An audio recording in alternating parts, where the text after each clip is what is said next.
Welcome to another edition of the It's Cavalier podcast. It's your boy Mack. Tonight, our Cleveland Cavaliers took on the Detroit Pistons for the second time this very young season, emerging with a much-needed victory after such a lackadaisical performance against the Portland Trailblazers. Now, I don't think the Cavs or anybody in their organization would necessarily come out and say this unless they had in post-game, but this was a must-win in my opinion. They needed to recenter and refocus themselves after that bullshit showing against the Blazers in that second half of that game. And thankfully, they walked out with the win. But this was very much a game of runs, one that kept me on my toes. I'm sure it kept most of you on your toes due to what I was seeing on Twitter or X. People just letting takes fly left and right about this team, right? With reckless abandon often.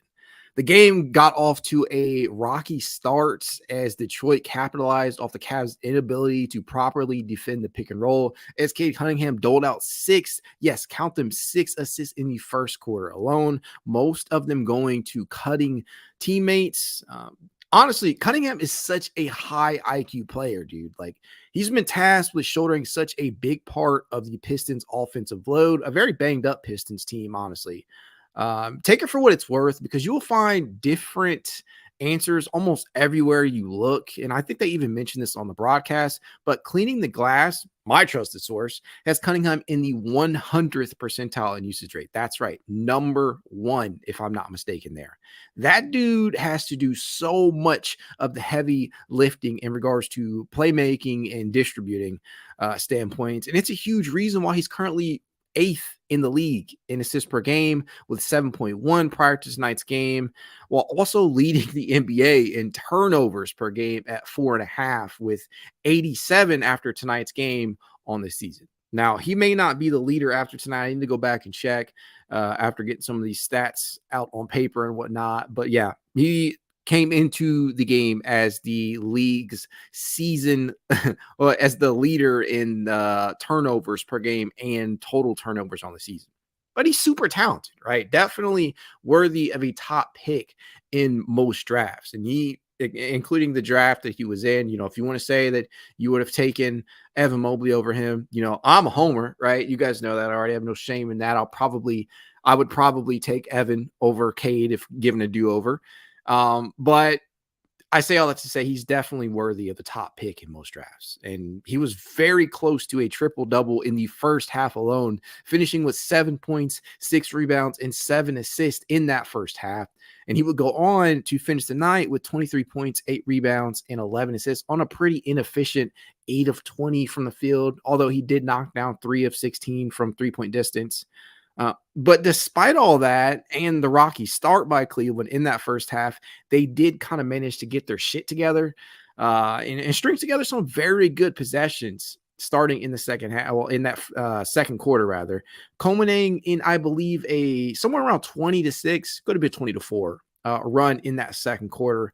However, that didn't last. Like I said, this was very much a game of runs. The Pistons, they come up with some runs of their own, and they got off to a 10-0 run to start the third quarter and just kind of seemed to out-hustle the Cavs for a good portion of that second half.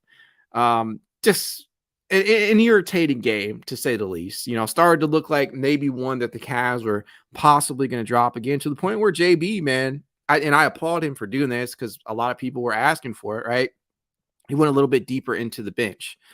Started off the game, obviously going 7 deep, which is unfathomable to me, right? Like, coming off these past 2 games in which one, against Atlanta, you kind of, I think that's the game they kind of wanted to run the score up in because of the in-season tournament. You really only went with an 8-man rotation. And then against the Trailblazers, he did much the same, right? Really only truly going 8 deep. And in this one, where you don't have Karis LeVert available, he sits. Ty Jerome is still not out there. You still don't have Dean Wade available. I was kind of hoping that he would at least, kind of look down at his bench and say, "Hey, Craig Porter Jr., you've had a pretty phenomenal start for an undrafted rookie. Go ahead and get some minutes. You earned them, right? They're well deserved, especially after making those comments that, hey, this dude is going to be included into the rotation moving forward, or he's done enough rather to be included into the rotation." But that just didn't kind of seem to be the case for much of the, at least for the starting portion of the game. Like Craig Porter Jr. tonight, who I really wanted to see a healthy dose of LeVert's minutes that he was going to be vacating due to being absent. He only played 4 minutes tonight. Like, what the fuck is that? I don't get it. And, we'll talk about DG and Donovan here in a little bit, but I really felt like Craig Porter Jr.'s energy, his tenacity on the defensive end, his knack for making big plays. I really felt like the Cavs could have used a little bit more of that tonight, but I will give JB credit for this. He sensed that some of these guys didn't have it going, and so he leaned into that bench a little bit further. Isaac Okoro, I'm going to talk about him just in a bit, but man, he kind of single-handedly turned this game around himself. I don't know. Maybe it's just me, but that dude, he turned the game around himself almost.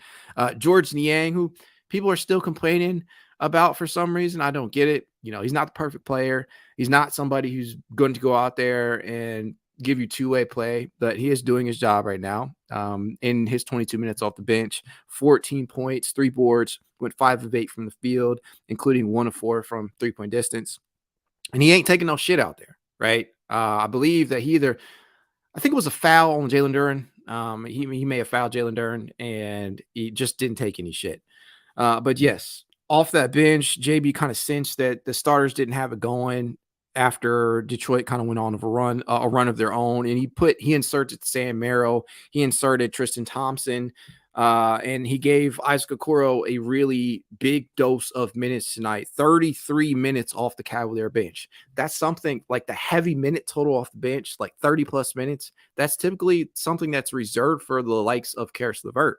So it was nice to see in a game where you don't have LeVert available, somebody off of that bench outside of Niang bringing some sort of punch or some sort of impact. And man, Okoro, to me, Max Strus, who was tied with Darius Garland for the leader in points tonight for the Cavs, he was phenomenal throughout many points in this game.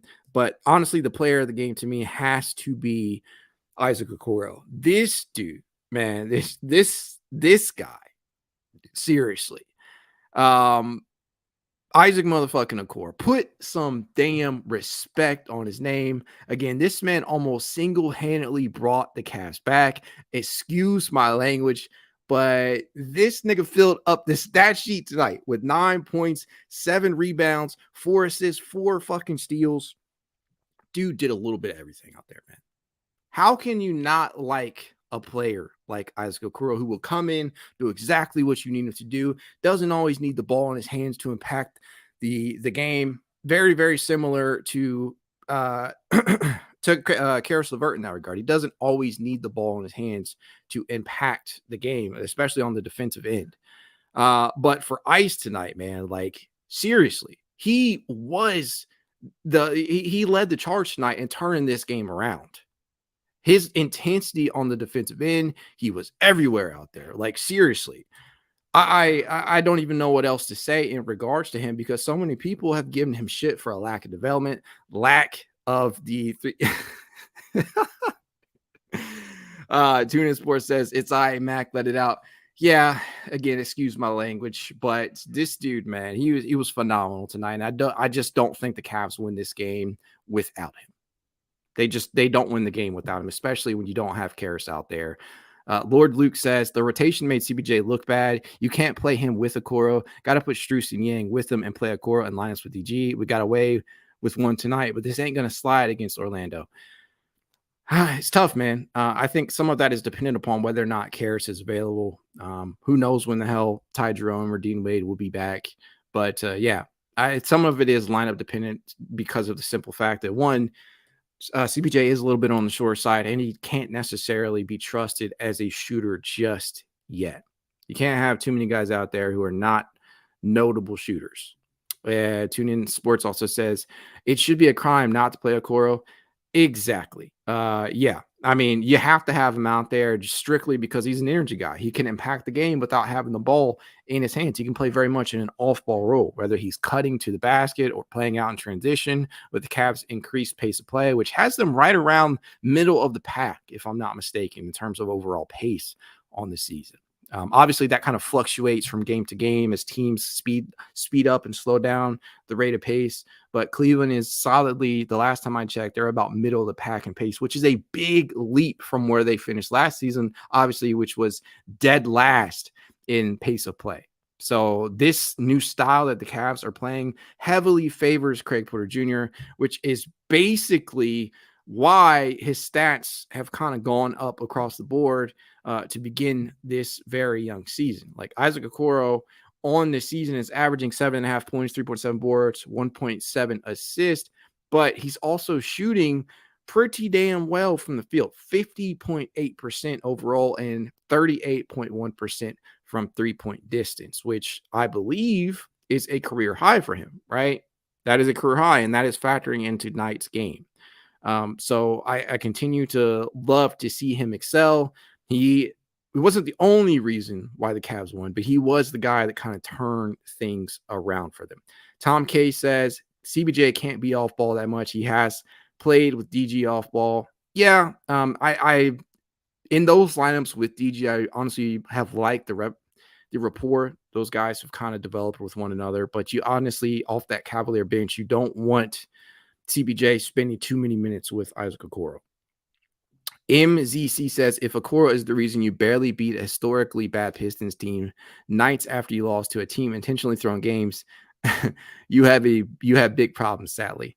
I don't think he was the only reason why they won. He was just the reason for the turnaround. I mean, you can't say Okoro was the only reason they won. I mean, you have to give credit to one, Mack Strus, who again continues to fill up the stat sheet, 22 points, 5 boards, 5 assists, loving the playmaking, especially coming off of DHOs with the likes of Jared Allen and Evan Mobley. Like I can just tell, like when Max Strus is going into facilitation mode, when he is coming off a DHO with either one of Allen or one of Evan, he goes off that DHO and he gives him a bounce pass. He gives him a bounce pass. Usually that's going to result in a pretty good look at the rim. I love it. 9 of 16 from the field tonight, 4 of 10 from distance. He continues to do exactly what the Cavs brought him in for, and that is sharp shooting, right?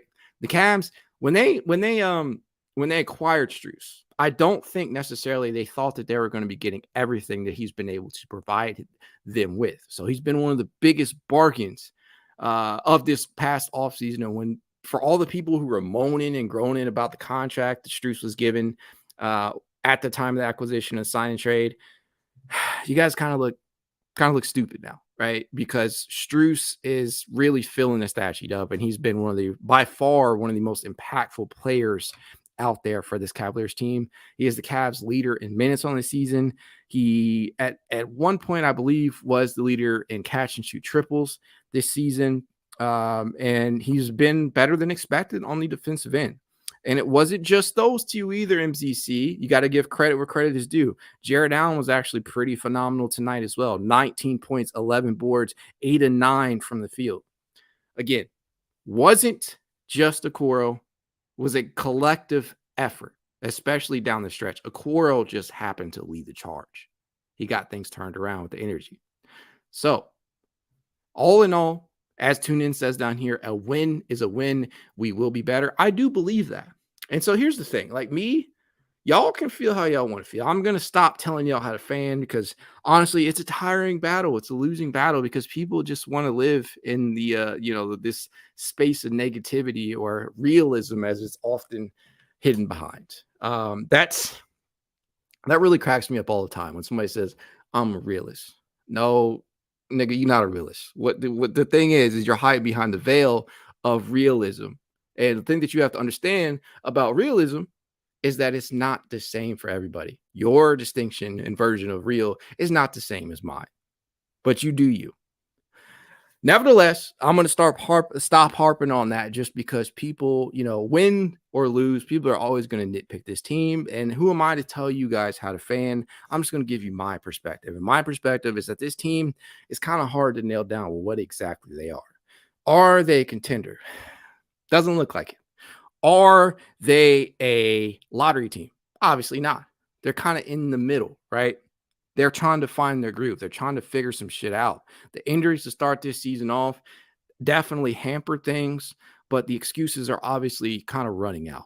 That game against the Trailblazers really felt eye-opening in a lot of regards in regards to some of the lackadaisical nature of this team at points where they have no reason to feel like they are truly better than everybody else. So they need to take all of their opponents seriously, right? Even teams like Detroit and Portland, right? Some of the teams that are lower in the rankings than most. You have to take every single game seriously because there are no easy wins in the NBA. And oftentimes for this Cavaliers team, what we have seen, it's not even just this year, but this goes back a few years where the Cavs will put their foot on the pedal and either run the score up or give really, really solid effort in the first halves of games, and then just kind of take their foot off the pedal in the second half and let a team climb back into it. And that's what happened against Portland.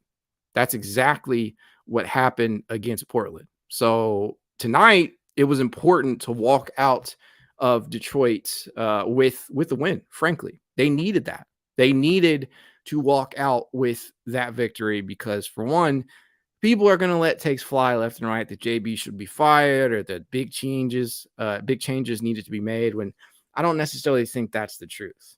The team, for what it's worth, they are still trying to fight their way through some of these injuries. Again, it just kind of seems fluke. Every other game you're looking at this injury report and you're saying, hey, Karis LeVert's missing a game. Oh, Darius Garland's going to be out for a game. Dean Wade still isn't back. Still no Ty Jerome. And while they've managed to kind of circumvent a lot of these things, it's still definitely hurting the game.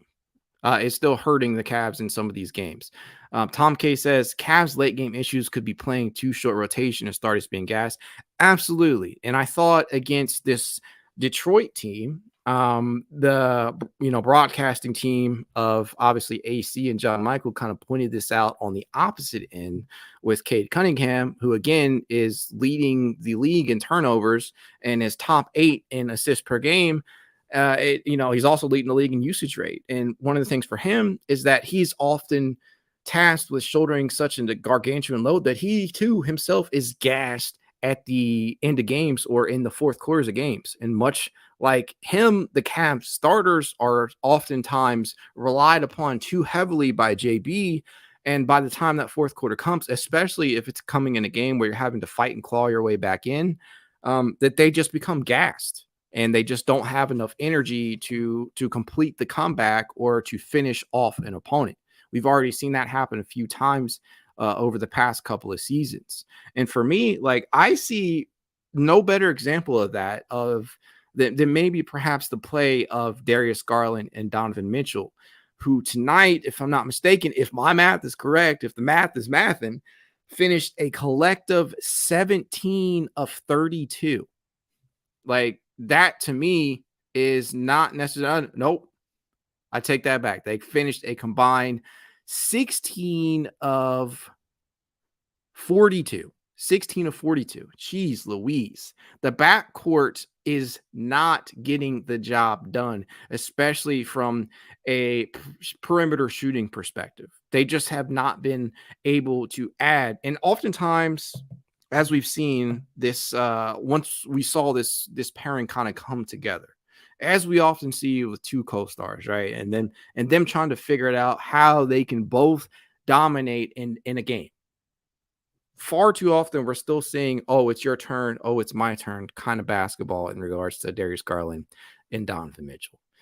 For once, I just want to see them have a game where they can both look like stars, right? I don't want to see Donovan Mitchell look like a complete all NBA player and Darius Garland just look completely out of it, and vice versa. I don't want to see Darius Garland have one of his better games of the season and then conversely Donovan Mitchell stinking it up. But under no circumstances can we have both of them looking like complete shit shows out there.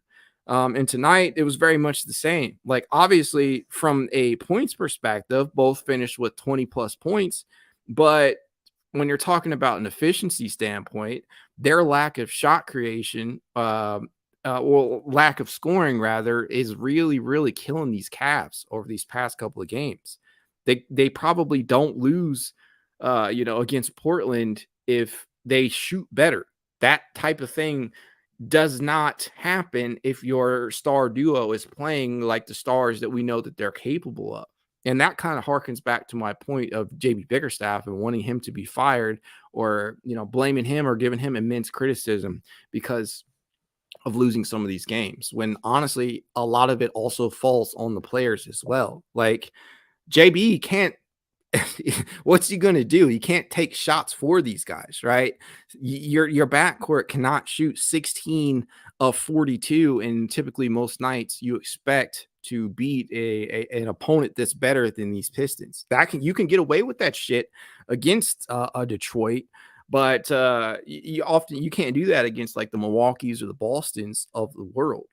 It just They've got to figure that out. Some of that is on JB. Maybe you have to kind of do a little bit of lineup shuffling. Maybe you kind of have to configure the minutes a little bit, right? But your star backcourt duo can't do that. You can't do that and expect to win. Tom K says requires defined plays where they are playing off ball and getting good open looks. Got to draw it up that way for both.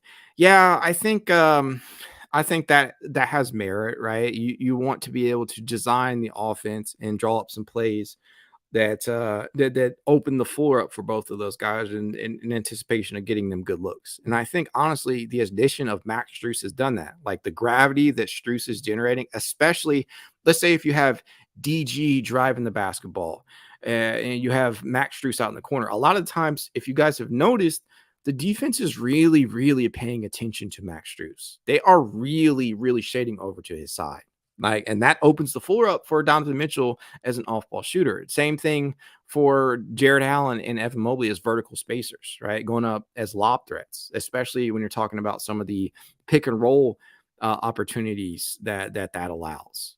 Tune in says Mobley only 5 shots. Yeah, Mobley finished in single digits in regards to scoring, just 6 points on the night, 11 boards, 2 of 5 from the field.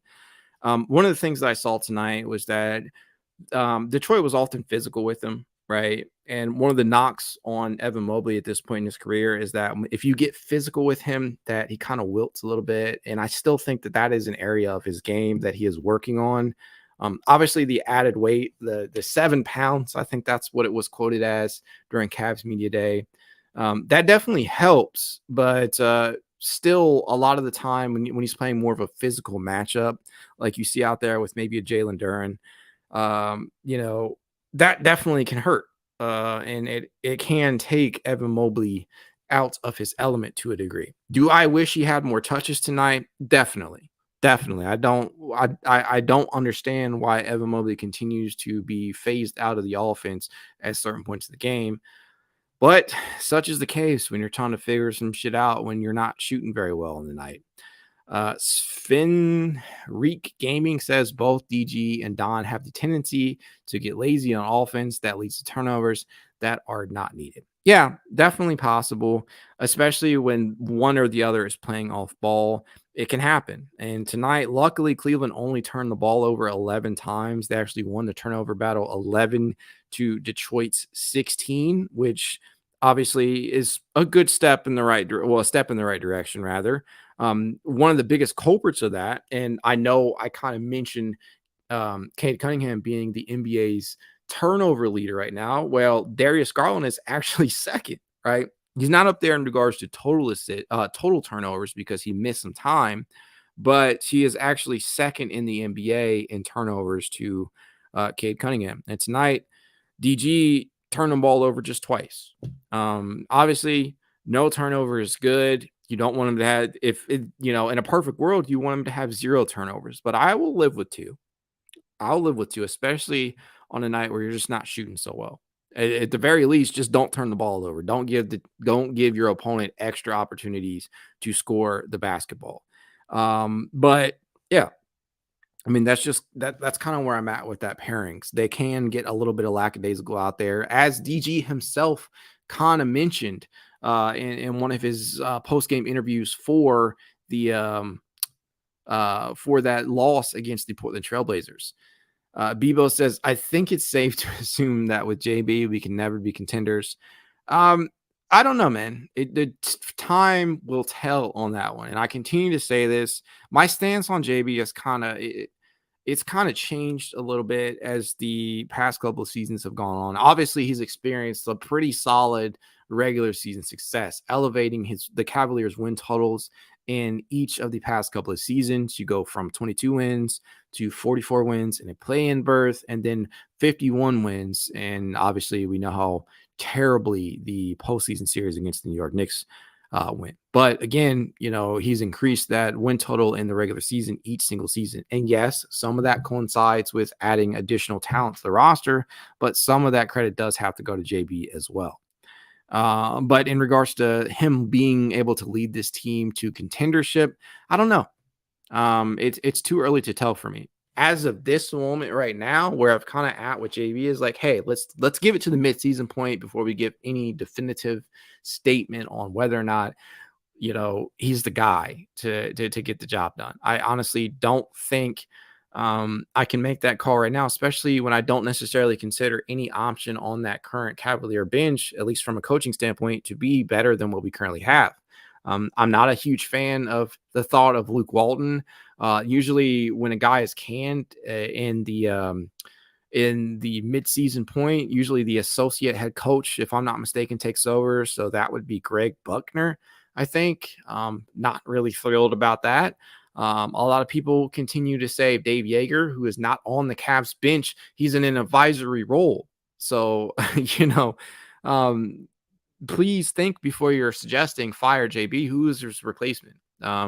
Yes, people have been suggesting Mike Budenholzer, names like that. No, just wait. If you're going to fire JB, at least do it in the offseason, because I honestly believe that a midseason firing probably does more harm to this team than good. I really do. I truly do. And I think for JB, give him the rest of the season to figure this out. Unless the Cavs just go on an ungodly losing streak, right? Then you think about maybe looking at your options come the All-Star break. But no, as of right now, I'm not on the fire JB chain. I will say this. Some of these things that are continuously occurring for this team, lack of focus, lack of challenges at certain points in the game where you probably should throw that challenge. Some of the out of timeouts, play calls. Yes, it is an issue that I have noticed over the past couple of seasons, but just like players, coaches have the ability for development as well. JB is still developing as a coach. He's still growing as a coach. And I think that if you, at the very least, give him to the midseason point before giving a full opinion on whether or not he's the guy or he's not the guy. That's where I'm at on JB. So you're not going to see me calling for his job just yet.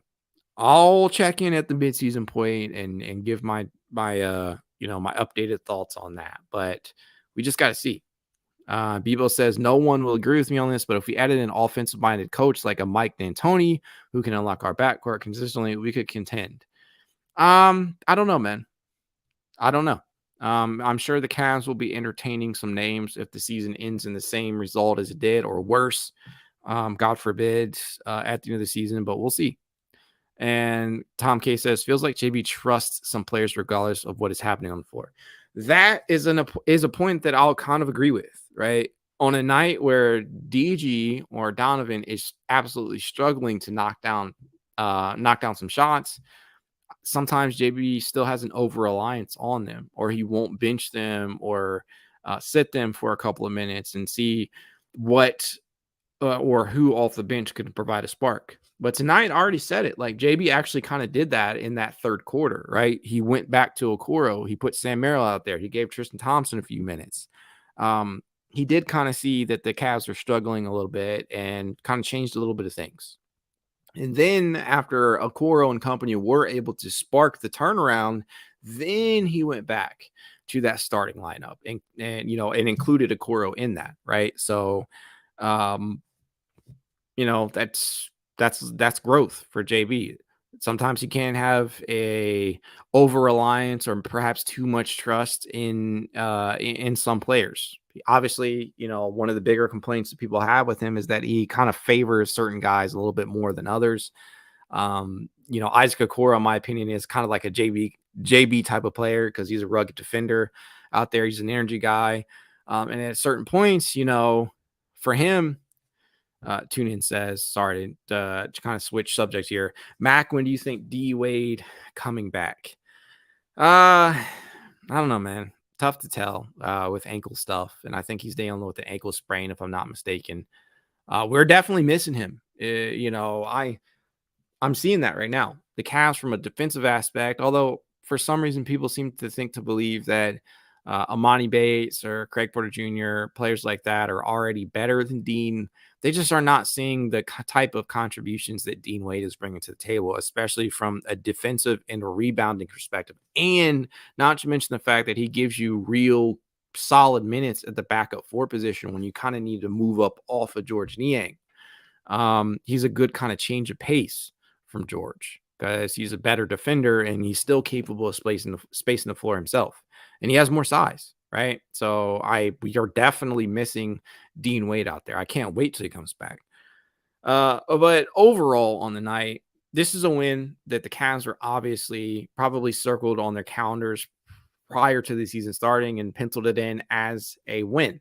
And tonight, thankfully, they came away with that. But as they found out, this last game against Portland, there is no such thing as an easy win in the NBA. So you need to take every single opponent seriously out there, and you have to beat the teams that you're supposed to beat in order to put yourself in a good position. The Cavs, obviously, with a couple of tough matchups looming large on their schedule, taking a win like Detroit is something that's really important, especially as you're about to head into a matchup against the Orlando Magic. Got some time off, right? Got a couple of days off. That Magic game is not until Wednesday, so you got some time to figure some things out. Hopefully, the time off gives Darius and Donovan some much needed rest, and they're able to kind of recalibrate their shots, just because they've just been off, man. And then you immediately following Orlando, you have a pretty tough matchup against the Miami Heat, who consistently play the Cavs very, very well. So not necessarily opponents who are going to just lie over for you. Cavs actually take on Orlando twice in a 3-game stretch. So this is going to be a very, very telling next couple of games on the season slate. And so as Tune In says down here, man, Magic won't be easy. I'm expecting to fight. You're damn right. Damn Skippy. These teams, man, again, there is no such thing as an easy win in today's NBA. The talent is just so damn expansive across the league. Like, there is so much talent. Teams that were, almost everybody has a player on their team that can kill you these days out there on the court. Tonight, it was Cade Cunningham, right? He kind of, maybe not necessarily from a shooting perspective, but he was lighting the Cavs up, facilitating that basketball, and he's one of the better rebounding guards out there, if you consider him a guard. But overall on the night, satisfied that we walked out with the win. Not satisfied with everything that came with it. Obviously, the bad shooting, but I'll take it. I'll take it. Yeah, and Bojan returning. That's another aspect tonight that I didn't necessarily mention. In that, in the first matchup, I don't think they had Bojan out there. So he's a big addition to this Detroit team. I think he was right around 22 points per game, if I'm not mistaken, for that Orlando team. So yeah, definitely a tough matchup in terms of like single matchups. Bojan, Cade, this just goes to show that every team has a few guys out there that are definitely capable of beating you if you're not on your shit. And tonight, hopefully, thankfully, they were not, uh, you know, they were not falling victim again to an opponent that they were supposed to beat. Yeah, I think that's a pretty good place to leave it off tonight. Hopefully, the Cavs pull their shit together in that backcourt, come Wednesday against Orlando. But solid win. Good to get back into the win column. Brings the Cavs record, if I'm not mistaken, to 11-9. And in the standings right now, that puts us in the 7th spot. Too early to really comment on, playoff seeding or anything, but each and every one of these games is important for establishing that later on in the season. And so, again, you just got to beat the teams you're supposed to beat. And tonight, they pulled that off against the Detroit Pistons, who they will face off with twice more in this still very, very young season. With that said, as I always tell you guys, if you'd like to reach out to me, you know how you can. It's Cavalier_pod on Twitter, TikTok, Instagram, YouTube, and more. If you want to be added to the exclusive It's Cavalier Discord chat, you know what to do. Leave a rating, leave a review, send a screenshot of said review to itscavalier53@gmail.com, and I will send you an invite. That said, have a good weekend. Go Cavs.